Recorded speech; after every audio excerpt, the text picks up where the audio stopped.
It's Comixspotlight! This time on Comixspotlight, Melrose Larry Green, Goodwin, Brent Thomas, and I'm your host, Videobob!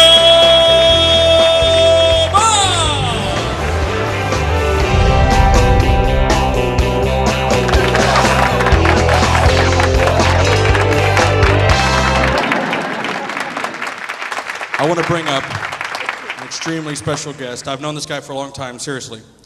And he's appeared hundreds of times on the Howard Stern Show. Y'all listen to Howard Stern? And he's also traveled the country doing comedy. He's opened up for Jackie Mason. He's been in LA. He's been in New York. He's been in Las Vegas. And now he's here in Dallas on the Comixspotlight show. Ladies and gentlemen, from LA, Melrose Larry Green.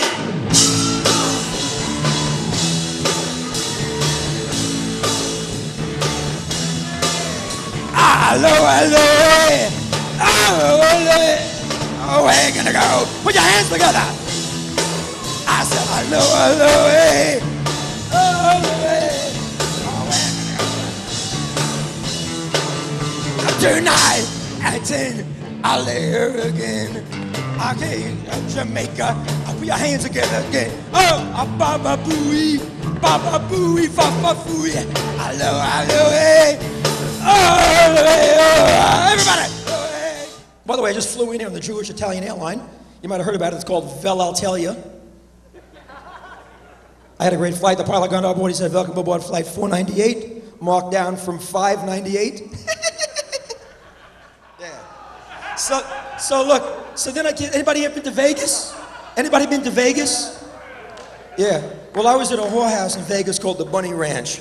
Where my friend Kendra Jade works. So I'm over there, and it's like no whores left. The luck of Melrose Larry Green. The only whore left is like Becky. She was like old enough to be a great-grandmother, like 90 years old, all right? Her name was Sexy Sadie. But the madam says, don't worry, Melrose Larry Green. She may be a little bit of winter in the hair, but she's got summer in her heart, right? Winter in her hair, but summer in her heart. So I'm banging her, like 3-4 hours. Nothing happens, zero. I finally said to her, look, Sexy Sadie, you may have winter in your hair and summer in your heart, but if you don't get some spring in your ass, we'll be here till fall. I love it. There's a guy says to me, Melrose, I gotta get laid. What do I do? What do I do? So this Italian guy says, I see this Italian guy, I gotta get laid. What do I do? He says, here's what you do, Rocco. He says, Melrose, you put a potato down your pants. This is an old Bernie Mac joke, but it's funny, I love Bernie Mac, but at least I say who it's from, right? I put a potato in my pants, right? I walked up to this girl. She all runs away from me, right? I go back. I see Rocco. I put a potato in my pants. The girl ran away from me. I said, what did I do wrong? He said, schmuck, you have to put the potato down the front of your pants. So I'm going to leave you with a great joke, okay? Guy says to his son, I got to get laid. I got to get laid. Please get me laid. Old man, old Jewish guy. I got to get laid. So he said, I got to go find a girl. It's 3 in the morning, Bongo, right? 3 in the morning. So the son says, no. You can't get laid. He comes into the guy's room, the son's room. He says, 3 in the morning. Why can't you get laid? Why can't I get laid? The son says, 3 reasons, Pop. Number 1, 3 in the morning. Number 2, you're 90 years old. And number 3, what you're holding on to is mine, not yours. Thank you very much, folks. I'm Melrose Larry Green. Enjoy the rest of the show. I'll be outside.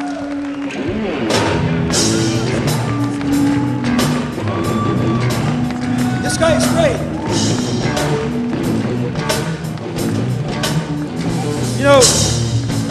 I want to tell you, I know, I'm a little bit older, I'm not ashamed to say it. I'm 51, but I know I look like I'm 50, thank you. And that's one of my jokes, folks. And I've known Bob for too many years, and I know how hard Bob works and what he's doing. He's putting together a great thing, Videobob. And this, I want you to know how much I love this guy. I love you, Videobob. Thanks for the opportunity. Thanks a lot. Let's hear it for Melrose, ladies and gentlemen. Came all the way from LA to do that. That's what this guy does. He's a man of a million voices. So we want to bring out on stage right now, Goodwin, the impressionist.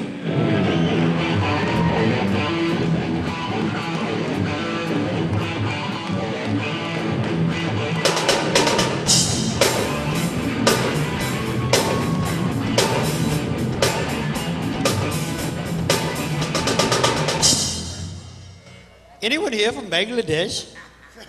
Could I have a ride home? Meet me after the show, please.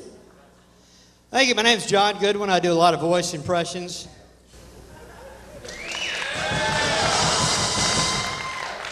Thank you.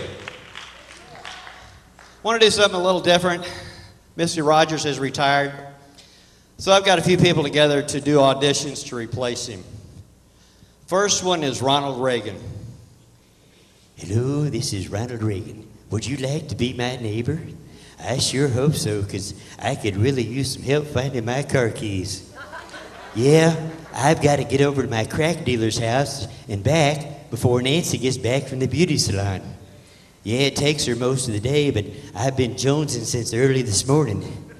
Yeah, I became a full-time crackhead when I left the White House. Sure was easier than putting up with Nancy all the time, I tell you. Of course, I had her and everybody else convinced that I've got Alzheimer's. Of course, there are some similarities, you know, between being a crackhead and having Alzheimer's. You know, loss of memory, being spaced out all the time. Of course, there are some advantages to having Alzheimer's. You make new friends every day. You can hide your own Easter eggs. You can wrap your own Christmas presents. And they can't tell if you've been smoking crack. Well, come on, neighbor. I'll introduce you to the crack dealer to the rich and famous. Maybe you can convince your wife that you've got Alzheimer's too.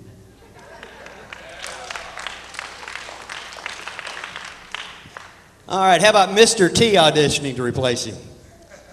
Would you be my neighbor? Please be my neighbor. Don't make me come over there. I pity the fool. Don't want to be my neighbor. Huh. Thank you. Jack Nicholson auditioning to replace him. Ooh, wait till they get a load of me. Ooh, would you like to be my neighbor? Guess you'd like a prize for that too, huh? Like to come over and swim some laps in my pool? Would you like to be my neighbor? Ever dance with the devil in the pale moonlight? Well, you can't handle my neighborhood.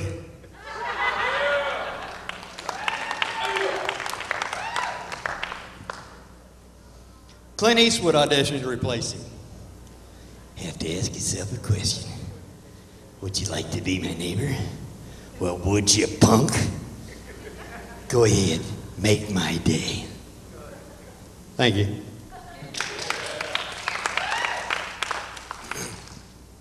One you've been waiting for, Jimmy Carter auditioning to replace Mr. Rogers. Hi, this is Jimmy Carter. Would you like to be my neighbor or anybody's neighbor? Are you having trouble getting a house? Well, give us a call at Habitat for Humanity and we'll come out and build one for you. But if you're moving in down the road from us here in Plains, keep in mind that we'll still have a whole barn full of Billy Bill left over. We'll keep plenty of it ice cold. We even got Secret Service agents working in the marijuana garden this year. Got a hell of a crop. So if you're in the neighborhood, just stop by and get high with us. Would you like to be my neighbor? I bet you would.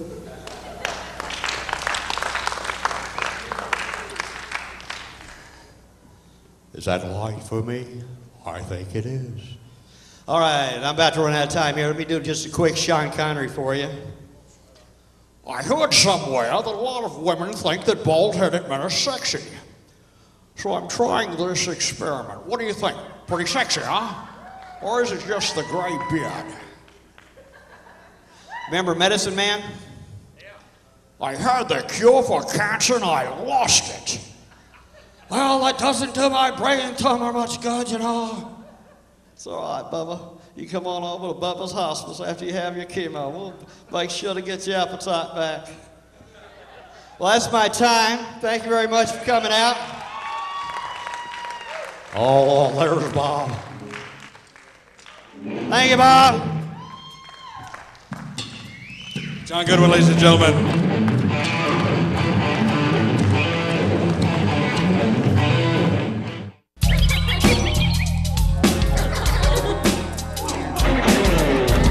Welcome back to Comixspotlight TV.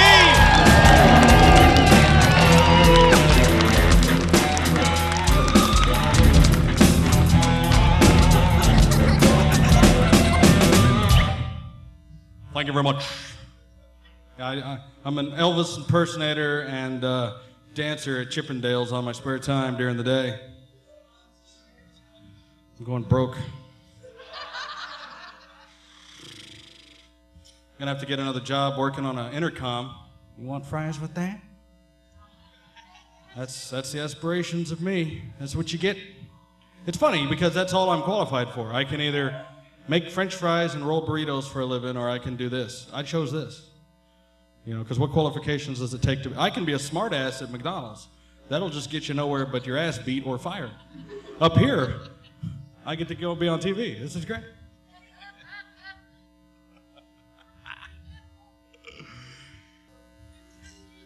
Anyway, ladies and gentlemen, our next comic is toured all around the country, and he's pretty much known as the middle-aged white guy. Ladies and gentlemen, this is Brent Thomas.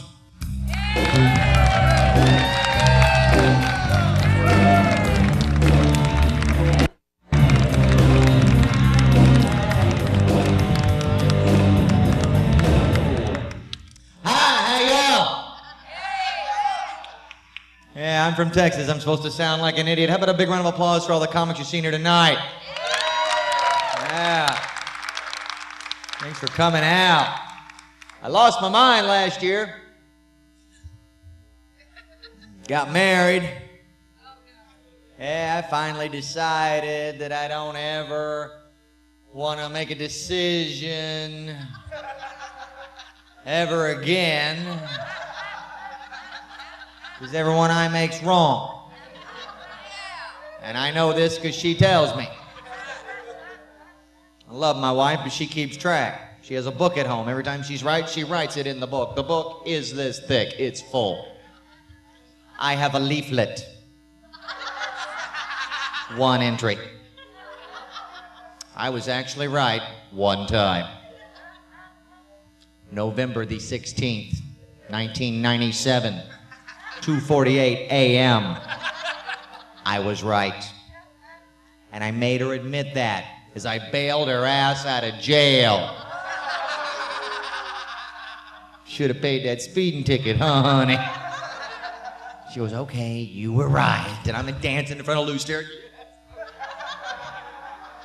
Thereby proving I am a middle-aged white guy because I can't dance.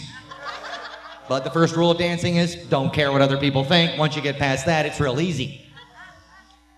Yeah, so I got married, got a house, because, you know, she had one. That was a bargain. Got 2 kids, because, you know, she had them. Yeah. That wasn't a bargain. Oh, I love them. We all get along, but it's quite a trip going from single guy to instant dad, especially with teenagers. My stepdaughter's 14. She's beautiful. She lives with her dad. Thank God. I am not prepared to deal with a hottie going through puberty, you know. So my 18-year-old stepson lives with us. He's 6 feet tall, size 13 feet, so full of himself, it's amazing. I've already called my parents 8,000 times and said, Mom, Dad, I am so sorry. I had no idea the hell I put you all through. And all that crap that you told me in high school that I didn't listen to, good advice, Dad, good advice. And that's when my dad would say, no, he can't stay with us, and he hangs up. My stepson's got about 4 inches reach on me. About once a month, he gets all cocky. Gets right up in my face, and he goes, I can kick your ass. And I just stand my ground, look him in the eyes, and say, maybe so. But I'll still have a place to live. And he calms right down. He's hairier than I am, brags about that all the time. I can grow a bigger beard than you. Watch this. All of a sudden, beard starts coming out. So I'm going, brag on, monkey boy. Because here's you in 2 years. Dude, I got a date tonight. Help me shave my back. I'm so proud of him, though. He's in the Army now, man. He the very weekend after September 11th, he walked into the recruiter's office and he goes, I want to kill those guys! Recruiter's just big grin on his face. Well, sit down, son. We'll sign your ass up. Yeah. He's in Fort Benning, Georgia right now. He's doing, 300 push-ups a day, running 5 miles a day. I can't wait to see the monster that comes home for Christmas. He's getting his own turkey. Here you go, son. Just watch him inhale it. Because that's pretty much what it'll be, I'm sure. So got married, got a house, moved in with her because that's what you do. Went down to change the address on my driver's license. I now know why everybody hates the picture. It's the sadistic people who work at the DMV. I go down there, fill out their form, give the lady her $6. She goes, well, we got to take a new picture. So I step up on the line. She goes, I can't believe you have on that shirt. And I go, huh? That's what I'm stuck with. If I get carded, I have to have somebody else in line goose me so I can look like my license. I'm trying to get into a nightclub. They're going, hey, dude, this does not look like you. I'm like, now. And they let me in. And expect to spend the day, man. Here in Dallas, they have a ticket machine like Baskin and Robbins. Please take a number. So I take my number. It's 294. I walk in the next room. There's a big digital readout. Now serving number 6. There's like 300 ticked off adults. Nobody's happy. And in the middle of this lady apparently had just gotten her cell phone that day. She proceeds to go through every type of ring that the cell phone has. Yeah, that's boring.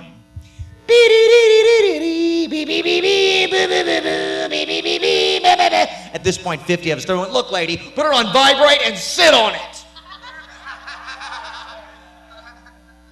So here's this year's license picture. Damn cell phones. I like the convenience, but I miss the good old days. Remember the good old days? Remember when you only had one cell phone?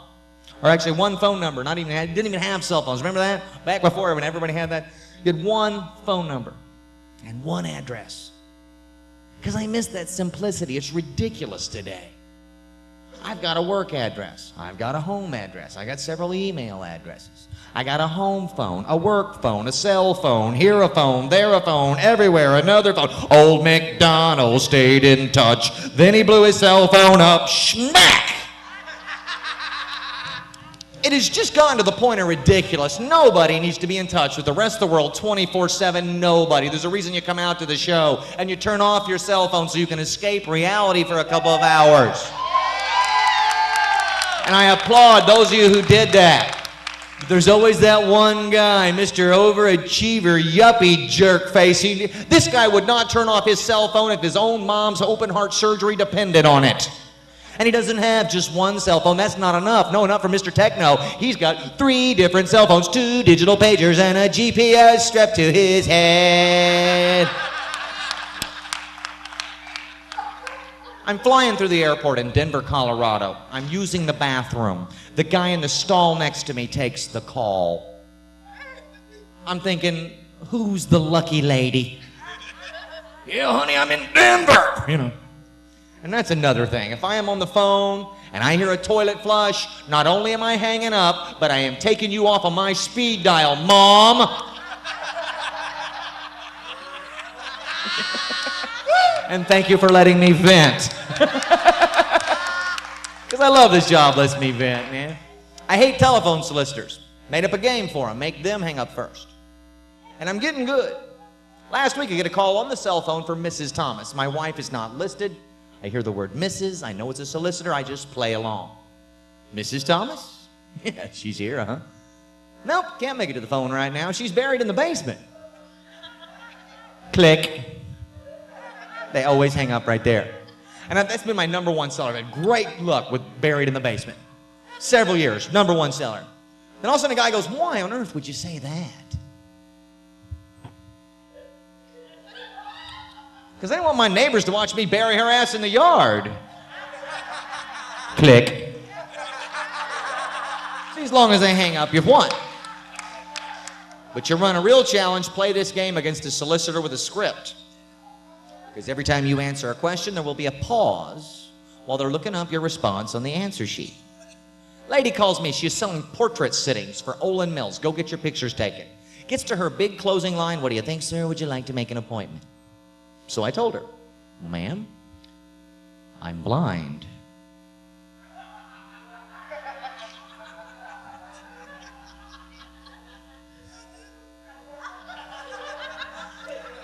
After a pause, I hear, damn. Then I hear pages flipping. She didn't have blind in her book. Yeah. She was good at sales, man. She came right back at me. They make great gifts. So, you know, you're right. Picture does make a nice gift and all, but how do I know that it's actually a picture of me? Click. Made a decision last summer. I decided to start celebrating Father's Day because I figure every time Father's Day comes around and I'm not actually a father, good reason to celebrate. I'm a stepdad, man. That's all I need. I don't have to have one of my own. You know, matter of fact, you know, my 18-year-old stepson, he lived in our house for 14 months and moved out. 14 months of smartass, and he's done. I think I've got this parenting thing down. So, my name is Brent Thomas. Thank you very much.